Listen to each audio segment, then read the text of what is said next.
Hello, আসসালামু আলাইকুম বন্ধুরা। সবাইকে স্বাগতম জানাচ্ছি। তো আজকে দারুণ মজার একটা ভেন্ডির রেসিপি নিয়ে হাজির হয়ে গেলাম বন্ধুরা। তো ভেন্ডি অথবা ঢ্যাঁড়স যে ভাষায় বলুক বন্ধুরা, ঢ্যাঁড়সগুলো একটু ভালো কচি কচি হতে হবে। তো আমার এই ঢ্যাঁড়সগুলো কিন্তু একদম কচি আর ছোট সাইজের, যার জন্য আমি শুধুমাত্র সামনে এবং পেছন সাইডটা ফেলে দিয়ে নিয়েছি। আর এখানে 2টা টমেটো আমি ফালি করে নিয়েছি খানিকটা ধনিয়া পাতা, পেঁয়াজ কুচি করে নেওয়া, কাঁচামরিচ, আর আমি এখানে চিংড়ি মাছ দিয়ে নিয়েছি বন্ধুরা। যেহেতু আমার কাছে ছিল সেজন্য আমি চিংড়ি মাছ দিয়ে নিয়েছি। আপনারা চাইলে কিন্তু চিংড়ি মাছকে বাদ দিয়েই এটা নিরামিষ করতে পারেন। চমৎকার এই রেসিপিটি।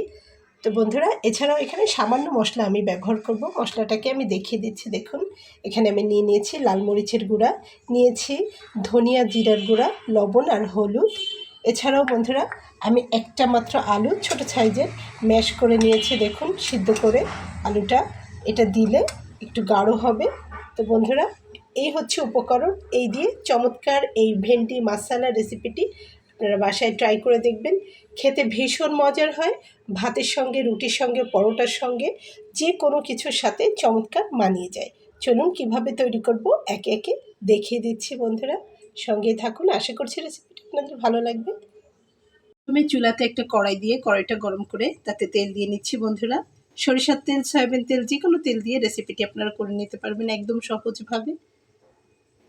তো ভেন্ডি মশলা এই রেসিপিটি এত সহজভাবে করে নিতে পারবেন যে ভাত সামনে রেখে 15-20 মিনিটের ভেতরে এটা আপনার তৈরি হয়ে যাবে। তেলটা গরম হয়ে গেলে আমি এখানে পেঁয়াজ কুচি করে নেওয়াটা দিয়ে দিচ্ছি বন্ধুরা।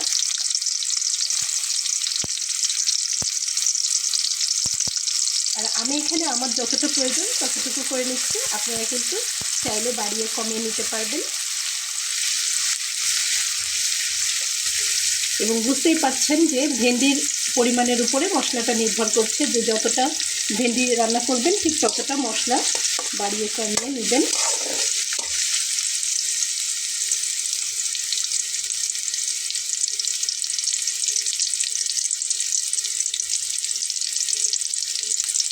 তো বন্ধুরা, পেঁয়াজটা হতে হতে আমি এখানে চিংড়ি মাছটা দিয়ে নেব।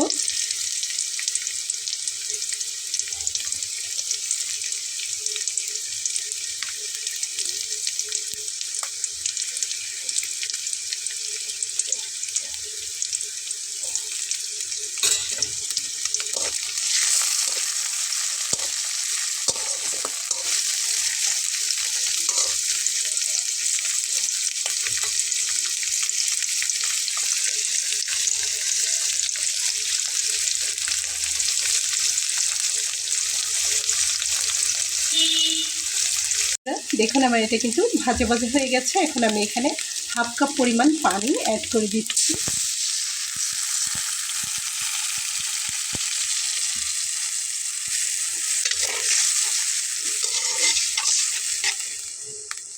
হাফ কাপ পরিমাণ পানি অ্যাড করে দিয়ে আমি এখানে যাবতীয় মশলাগুলো ঢেলে দিচ্ছি। আপনারা চাইলে মশলাটাকে আলাদা করে একটু গুলেও নিতে পারেন।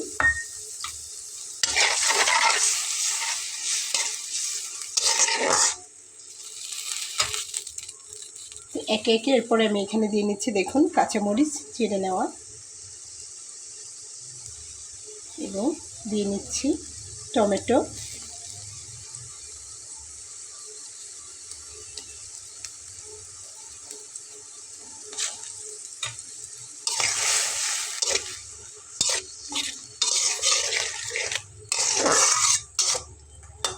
এর মধ্যে আমি দিয়ে নেব ম্যাশ করে রাখা আলু। ছোট সাইজের একটি আলু আমি ম্যাশ করে রেখেছিলাম, সেটা আমি এখন এর ভেতরে দিয়ে নিচ্ছি।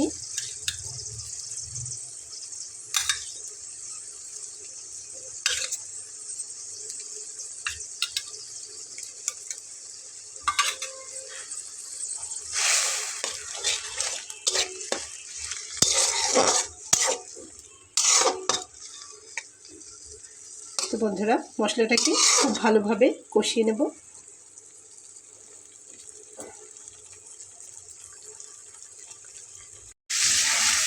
তো বন্ধুরা, দেখুন, একটি মাত্র আলু ম্যাশ করে দেওয়ার জন্য মশলাটা কতটা পরিমাণে বেড়ে গেছে। তো এখন আমি এর ভেতরে ঢ্যাঁড়সগুলো দিয়ে নেব।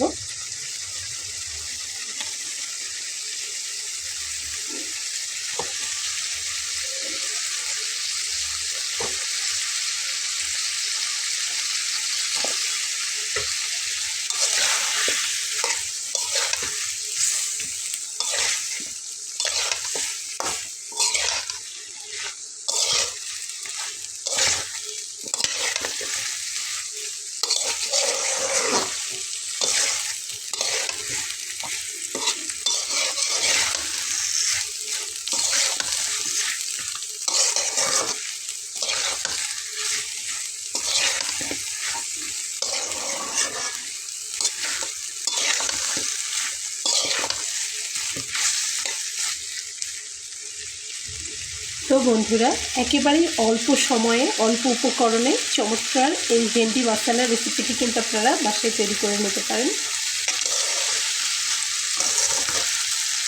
একটু ভালোভাবে নেড়েচেড়ে মিশিয়ে নিয়ে ঝোলের পানি অ্যাড করব।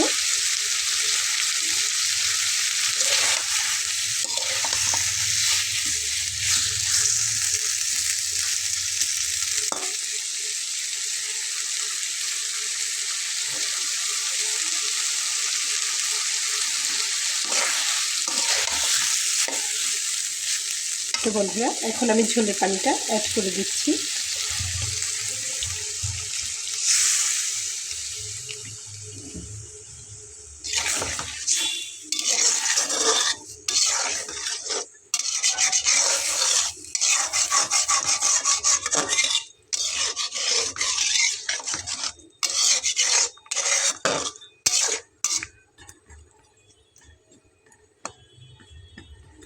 আর একটা ঢাকনা দিয়ে এটাকে ঢেকে হতে দেব।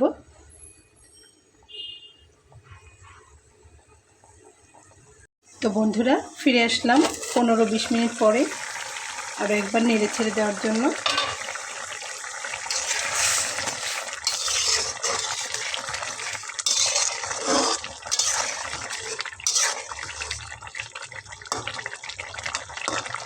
তো বন্ধুরা, অলরেডি কিন্তু আমার ঢেঁড়সগুলো একদম সিদ্ধ হয়ে গেছে।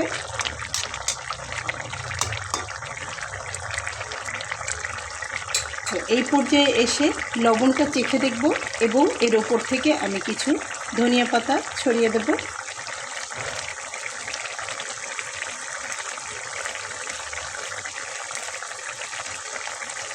এবং আরও কিছুক্ষণ আমি জাল করে নেব।